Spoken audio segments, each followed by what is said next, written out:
If you are from North America or Northern Europe and you're thinking about building a villa in Spain and you're interested to find out more about the uncertainties and the risks and how it all happens, then this video is for you. I'm standing here with our client, Chris Dixon. Hi. And Chris has very kindly offered to share his experience of what has happened so far and maybe give some advice to anyone who is thinking of following his footsteps. So thank you, Chris, for doing No the problem interview. at all, John. No problem at all. Now, let me just explain where we are. We're in a neighborhood called Belair.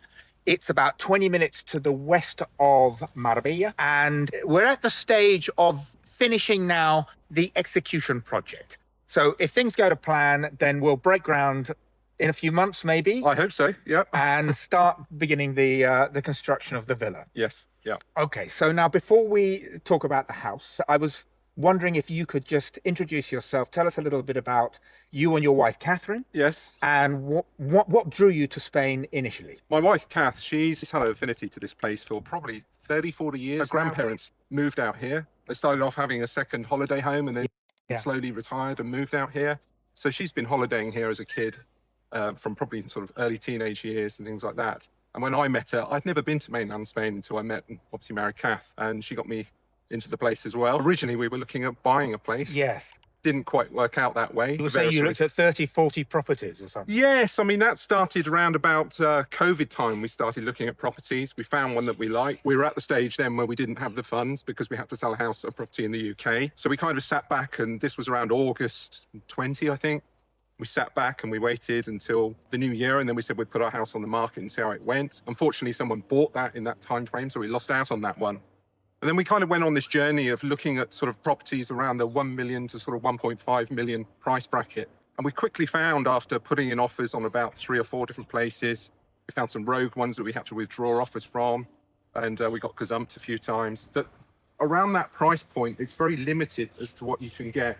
We found very quickly that we were looking at villas sort of built in the 80s or the 90s, where you're putting that large payment up front for the villa, and then you've got to look at a total refurbishment and revamping the whole place inside. I mean, sort of tiling, bathrooms, kitchens, you know, everything you'd expect to do to a house that's 30, 40 years old. So very quickly you can find the total price, including the initial outlay for the place and then the project as well. You can get up sort of 1.7, even up to 2 million mark very easily. Yeah. Kath's always been interested in building a property out here. Yeah. My view initially, being quite a cautious Brit, was I wouldn't build a house in the UK, so why would I entertain building a house in Spain? That's right. Because you get the horror stories, don't you? Yes. And you read a lot of the bad stories and the bad press, and sort of mostly around sort of people in the early sort of 2000s and the late 90s that were buying stuff. So, but we've quickly, when we met you guys, I mean, I think Kath found you guys on the internet and made a call out to you. We spent a lot of time with you,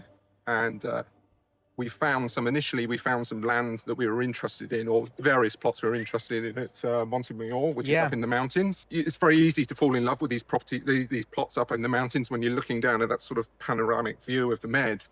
But you quickly showed us that it's a whole nother level of budget, because you can buy the land a lot cheaper up there. Yes. But what you need to get into and consider is you're probably into €500,000 to build a concrete platform. That's right. Before you can even put a house on top of that. Yeah. So we kind of then backed away for a little while, thinking, oh, we need to think about this a bit more seriously. And I think there was a period of about a year or so, and then we got back in touch with you.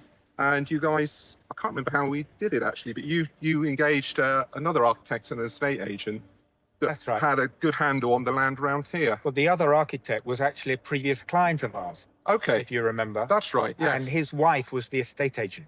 Yes, it's all coming back now. So we found this plot, put an offer on it, worked with you guys actually. We in fact got you guys to look at it as well with us. And because in all of this, both in the plots in Montemayor, where they have quite steep slopes, and this one, which is flat, I think we were helping you evaluate the plot before you bought it. Yeah? With you guys, we had you guys do a full geo survey on this before we parted with any cash, everything. And you just gave us that level of confidence that we needed on the construction and the local sort of law type stuff and going about the planning exercise. Right. So detaching the legal side of it, obviously there's proper legal entitlement on the land, and that we took care of that with a good legal company. So we were helping you from memory check out the cost estimates before you bought the land. Yes. We helped you in the negotiation. Yes, you did.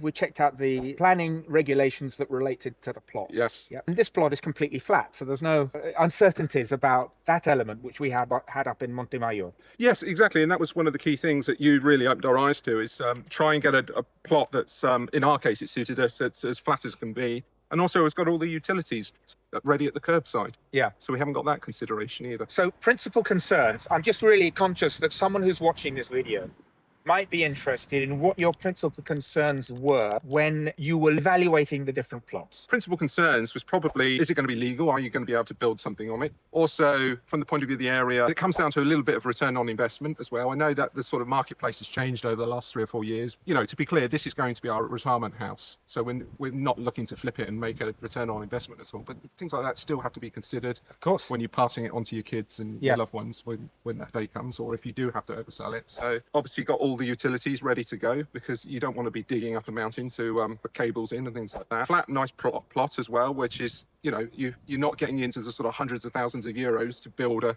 platform that you can build a house on. A lot of it comes down to, and it's kind of going off at a little bit of a tangent, is doing your research, doing your due diligence up front. And we found this more so before we applied a lot of this logic into when we were looking at plots as well, is we found when we were looking at properties, there's a lot of, a very good estate agents told us that just in the Marbella area, there's something like 1,500 estate agents and people like that that are keen to show you stuff. So, and a lot of them haven't turned out to be who they should be. So you kind of learn stages, people you can trust pretty quickly. I think over the 3 years that we've been working together, we've built up a pretty good relationship with each other. Yes.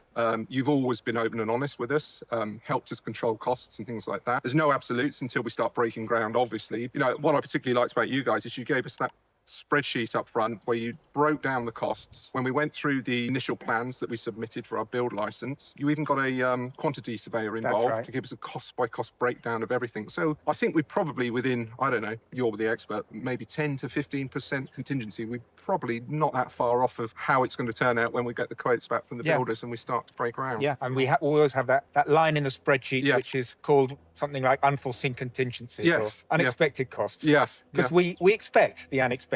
I think you've got to. Yeah. So let's talk about the house. In your imagination, what's it going to feel like to live in this house? It's going to be on this plot that we can see behind us. In fact, yeah, I mean, Kath and I were down here the other day when we were pacing it out, and if you can imagine it, so you're driving up the road here, you can see those old palm trees there. Unfortunately, they've got to be moved. But the entrance to the property will be at the back, so you drive into the back along that fir tree line there will be the driveway, and then the property will sit probably on this grass line here, and it's going to be a 4-bedroom villa. Okay. With a basement as well, which is one of my big asks. Right.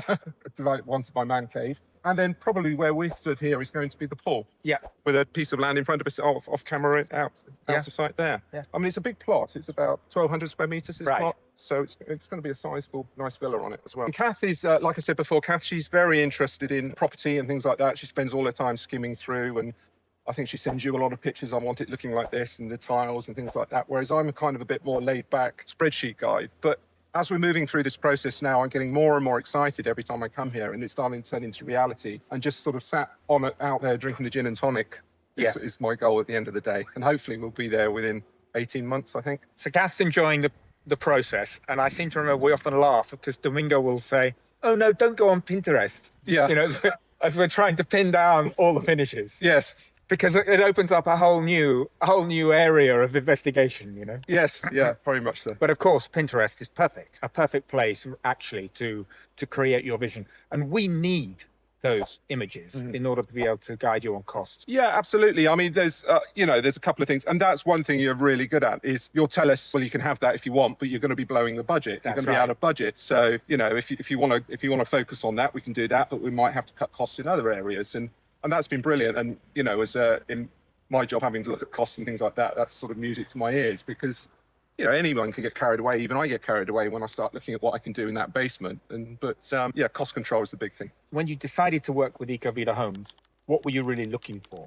What problems were you hoping we'd help you solve? On the basis that I didn't have any experience of building a property at all in the UK, let alone out here. And I've never, even in the UK, I've never bought a new house off plan before. Our houses have always been sort of 2-3 years old when I bought them, and done older property. We've done extensions and things like that in the UK. So I really was in the dark, and we were just looking for a secure partner that we could work with. A safe pair of hands probably is the best way to put it. After our initial engagement, we just liked the time that you spent with us, and that we didn't feel rushed at all. You spent a lot of time with us looking at land up in Montemayor, and also then re-engaged when we re-engaged you again to help us find this property. You guys had skin in the game then as well. We, as you expect to, there's only so much pre-sales that you running a business can give away. So, and it was just that whole process. And I particularly loved when we started to engage with you, that open upfront spreadsheet that you sent us, which literally, I think from memory, it's got about 200-300 lines in it at least, isn't it? Of a complete breakdown of costs, taxes,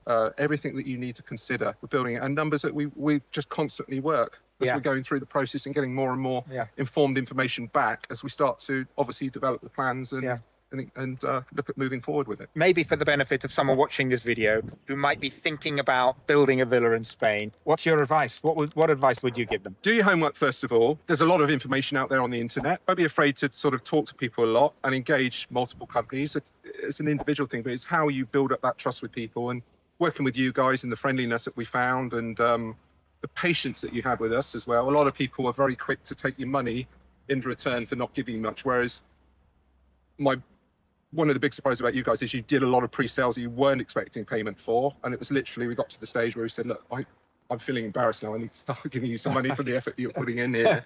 So find a good partner, which we found in you guys, and we trust you. I mean, you guys took us round, and you're very enthusiastic and passionate about what you do. And what I mean by that is when we talked to Domingo, the architect, he's very keen to show us all his other projects. Yes. And you guys were very keen. In fact, you spent a day with us up in Montemayor looking at land, and then the next day you spent taking us around all your, I think it was about 2 or 3 projects that you'd finished. Yeah. And one still in the stages of construction. So we could just see, meet your building crews that you work with, and just get a general feel for the quality of the product that you make at the end of the day, and how you project manage, and you're on site and you're there for the complete turnkey solution, really, which is important to us because we're obviously in the UK. We cannot be dealing with project management type issues on a daily basis. We need a trusted partner that we can work with. The other thing I was going to say as well, it's very important, is find yourself a good lawyer from that side as well. And, there's plenty of English-speaking lawyers around here.